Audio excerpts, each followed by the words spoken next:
اگر کوئی مجبوری ہے کسی عورت کی کہ وہ کفیل بن جائے گھر کی، سمہاؤ شوہر مر گیا یا بھائی مر گیا یا باپ مر گیا، تو اس کے بعد عورت کیا کرے؟ بلکہ اس کو اجازت ہے، ویسے ہوتے سب شرم و حیا کے ساتھ جا سکتی ہے. جی ابو بھائی، اسے منع نہیں کرتا اسلام. جی بسم حضرت. اللہ الرحمن الرحیم.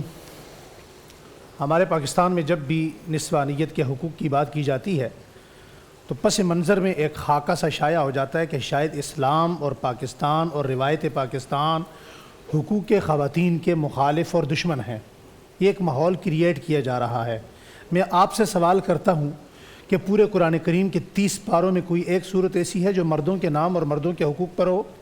سورہ نساء عورتوں کے حقوق پر اللہ جل شانہ نے آج سے 1400 سال پہلے مرتب فرما دی ہے. جس عورت کو بازار اوکاز میں کھڑا کر کے شیشے میں بیچا جاتا تھا اور وقت تک بحث چلتی رہی کہ یہ عورت انسان بھی ہے یا نہیں ہے، اسی عورت کے قدموں کے نیچے جنت رکھنے والا اسلام ہے یا کوئی اور مذہب ہے؟ اسلام. وہ عورت جب چل کر سامنے آتی ہے سر پہ دوپٹہ نہیں ہوتا. اللہ کے پیارے پیغمبر صلی اللہ علیہ وسلم اپنے گلے سے اپنی کالی کملی کو نکالتے ہیں اور حضرت بلال حبشی سے فرماتے ہیں کہ یہ اس عورت کے سر پہ ڈال دو. حضرت بلال رضی اللہ تعالیٰ عنہ عرض کرتے ہیں یا رسول اللہ یہ تو کافر عورت ہے. اس وقت تک پردے کا حکم نہیں تھا. آقا دو عالم صلی اللہ علیہ وسلم کیا فرماتے ہیں؟ فرمایا بلال بیٹی بیٹی ہوتی ہے، تم اس کے سر پہ پردہ ڈالو گے قیامت کے دن رب تمہارے عیبوں پہ پردہ ڈالے گا. یہ حقوق اسلام دے رہا ہے یا کوئی اور دے رہا ہے؟ اسلام ہی وہ مذہب ہے کہ آپ محمد بن قاسم اسی سندھ کے اندر کتنی مرتبہ حملہ کر کے صرف ایک عورت کے حقوق کے لیے اس کے خط پر آئے اور کتنی بڑی جنگ لڑی گئی.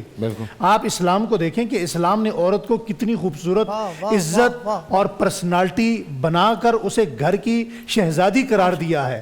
عورت کو اسلام باہر کے کاموں سے، مجبوریوں سے، ہاتھ پھیلانے سے، لوگوں کے سامنے وہ لوگ جو غیر محرم ہیں عورتوں کے اندر، اگر آج اب یہ کہیں نا جی ابھی آپ ماڈرن ازم پہ بات کر رہے تھے، اگر آپ قرآن کریم کا مطالعہ کریں گے تو آپ کو دنیا کی سب سے ماڈرن خاتون ام المومنین حضرت خدیجہ ملیں گی، حضرت عائشہ صدیقہ ملیں گی، حضرت فاطمہ الزہرا رضی اللہ تعالیٰ عنہ ملیں گی، جن سے پوچھا گیا کہ آپ کی نظر میں دنیا میں سب سے خوبصورت عورت اور مرد کون ہے؟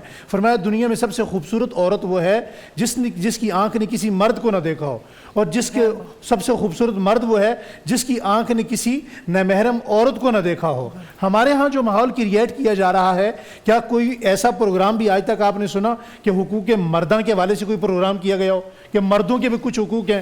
کیا ہمارے ہاں اگر یکسانیت کے طور پر توازن برقرار رکھا جائے؟ اسی میں خوش ہو جاتے ہیں نا کہ رلتے گئے ہیں پر چاس بڑی آئی ہے. جی ہم لوگ تو اسی میں خوش ہو جاتے ہیں. میں بات ذرا مکمل کر لوں. سوری. آپ یہ دیکھیں کہ کیا پاکستان کے اندر مردوں کے حقوق پر کبھی بات ہوئی؟ کیا عورتوں کی طرف سے مردوں کی قانون کی، ان کی عزت تلفی کی کبھی کوئی ایسی حق تلفی نہیں ہوئی؟ دونوں طرف سے ہوئی ہے. اس میں اسلام کا کوئی قصور نہیں، مشرقی روایت کا کوئی قصور نہیں، پاکستان کا کوئی قصور نہیں.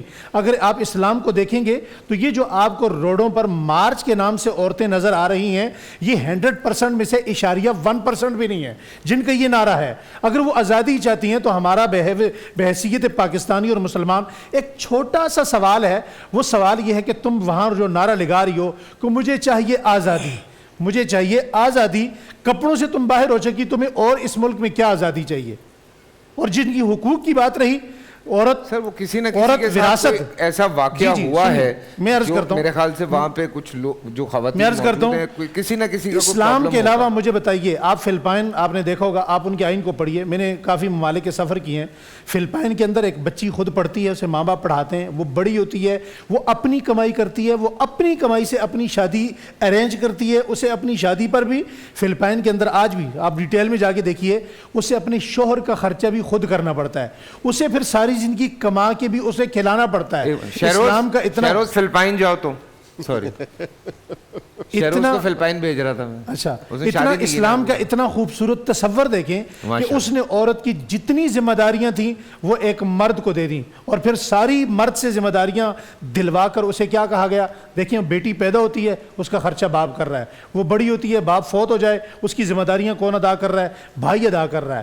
اسے باپ کی وراثت میں بھی حصہ دیا گیا، اسے شوہر کی وراثت میں بھی حصہ دیا گیا.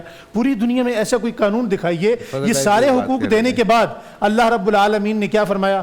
عورت بیٹی ہے تو تمہارے لیے رحمت ہے، عورت بیوی ہے تو تمہاری عزت ہے، عورت بہن ہے تو تمہارے لیے تکریم ہے، عورت ماں ہے تو اس کے قدموں کے نیچے تمہاری جنت ہے۔ بول انٹرٹینمنٹ کے شوز دیکھنے کے لیے ہمارے چینل کو سبسکرائب کریں اور بیل آئیکن پر کلک کرنا نہ بھولیں۔